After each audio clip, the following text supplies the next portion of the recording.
Supreme কোর্টের জন্য একটি পৃথক বিচার বিভাগীয় সচিবালয় প্রতিষ্ঠার কাজ চলমান, কিন্তু এক্ষেত্রে সবচেয়ে বড় বাধা হলো সংবিধানের 116 অনুচ্ছেদ। সংবিধানের 116 অনুচ্ছেদ যতদিন থাকবে ততদিন পর্যন্ত স্বাধীন বিচার বিভাগ প্রতিষ্ঠায় এবং একটি পৃথক বিচার বিভাগীয় সচিবালয় প্রতিষ্ঠার পথে বাধা থাকবে। এই 116 অনুচ্ছেদকে আমরা রিটে চ্যালেঞ্জ করেছিলাম। এটি শুনানি শুরু হয়েছে। মাননীয় প্রধান বিচারপতি বিশেষ একটি বেঞ্চ গঠন করে দিয়েছেন শুধু এই মামলা নিষ্পত্তির জন্য। এখানে এসে আজকে আমরা আমাদের বক্তব্য উপস্থাপন করেছি। আমরা প্রথমেই বলেছি যে আমাদের মূল সংবিধানে 116 অনুচ্ছেদে ছিল যে অধস্তন আদালতের শৃঙ্খলা, বদলি এবং তাদের পদোন্নতি সব কিছু ন্যস্ত থাকবে সুপ্রিম কোর্টের উপরে, কিন্তু চতুর্থ সংশোধনীর মাধ্যমে এটি ন্যস্ত থাকবে রাষ্ট্রপতির উপরে এই বিধান করা হয়।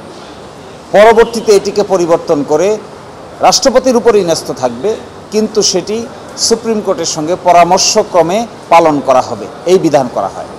আমরা চেয়েছি অরিজিনাল সংবিধানের যে বিধান ছিল, অর্থাৎ অধস্তন আদালতের বদলি, তাদের আচরণবিধি, তাদের পদোন্নতি এবং শৃঙ্খলা সব কিছুই ন্যস্ত থাকবে সুপ্রিম কোর্টের উপরে। এই যে বিধান ছিল সেটিকে রেস্টোর করতে হবে, পুনরুজ্জীবন করতে হবে। একই সাথে যে ডিসিপ্লিনারি রুলস বা শৃঙ্খলা বিধি করেছেন 2017 সালে, এই 2017 সালে করা শৃঙ্খলা বিধিতে আইন মন্ত্রণালয়কে অধস্তন বিচারকদের উপর খবরদারি করার সকল ক্ষমতা দেওয়া হয়েছে উপযুক্ত কর্তৃপক্ষের নামে। আমরা চেয়েছি সেই ডিসিপ্লিনারি রুলসটিও যেন বাতিল ঘোষণা করা হয়। আর তৃতীয়ত চেয়েছি একটি ডাইরেকশন যেন দেওয়া হয় যে অতি দ্রুত সুপ্রিম কোর্টের জন্য একটি সেপারেট বিচার বিভাগীয় সচিবালয় প্রতিষ্ঠা করা হয়। এটি কেন দরকার? এটি এই জন্য দরকার কারণ নিম্ন আদালতের বিচারকদের কন্ট্রোল সমস্ত কিছুই আইন মন্ত্রণালয়ের উপর ন্যস্ত আছে। আপনারা যে দেখেন গভীর রাতে আদালত বসিয়ে সাজা দেওয়া, কিংবা একদিনে 17 জন সাক্ষী নিয়ে নেওয়া, কিংবা গোপন জায়গা থেকে আদেশ আসা, এসব কিছুর মূলে থাকে আইন মন্ত্রণালয়ের খবরদারি। এই জন্য আইন মন্ত্রণালয়ের খবরদারি থেকে তাদেরকে যদি প্রকৃত প্রস্তাবে স্বাধীন করে দেয়া যায়, তাহলে বাংলাদেশের বিচার বিভাগ, অধস্তন এবং ঊর্ধ্ব বিচার বিভাগ দুটোই স্বাধীনতার প্রকৃত স্বাদ উপভোগ করতে পারবে, মানুষ উপকৃত হবে, নিম্ন আদালতেই ন্যায় বিচার পাওয়া যাবে। এইখানে নিম্ন আদালতে উপর থেকে কোনো অহিনাজিল হবে না। কোনো রাজনৈতিক সরকার চাইলেই সকালে, বিকালে, দুপুরে কোনো বিচারককে তার ইচ্ছামতো ব্যবহার করতে পারবে না। ইচ্ছামতো যখন ব্যবহার করে তখন যাকে ইচ্ছা তাকে রিমান্ডে দেওয়া হয়, যাকে ইচ্ছা তাকে বেল ক্যান্সেল করে দেওয়া হয়, যাকে ইচ্ছা তাকে ধরে সাজা দেওয়ার জন্য নির্দেশনা দেওয়া হয়।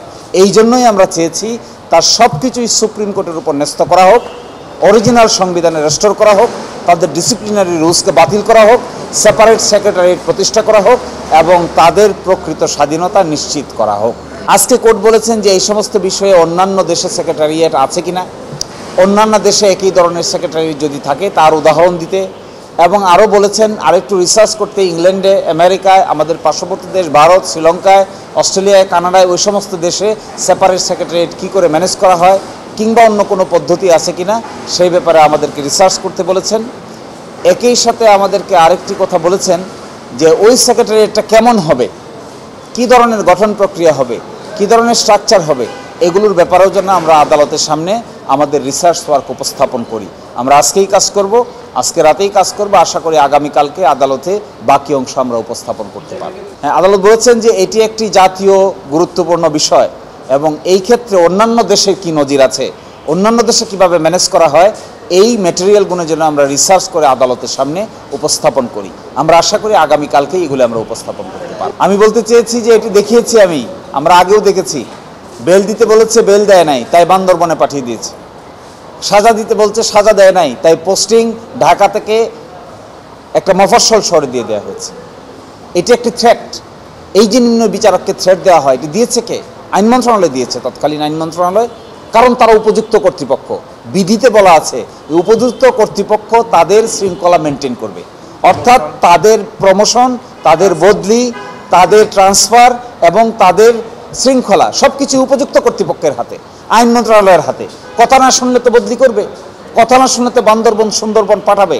এই জন্য আমি বলেছি যে এগুলো মিসইউজ হয়েছে।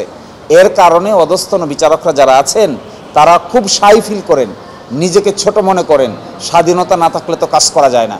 তাদেরকে ইন্ডিপেন্ডেন্স স্বাধীনতা দেওয়া হোক, তাহলে দেখবেন বাংলাদেশে বিচার বিভাগের ইতিহাসে কত যুগান্তকারী পরিবর্তনের সূচনা হয়।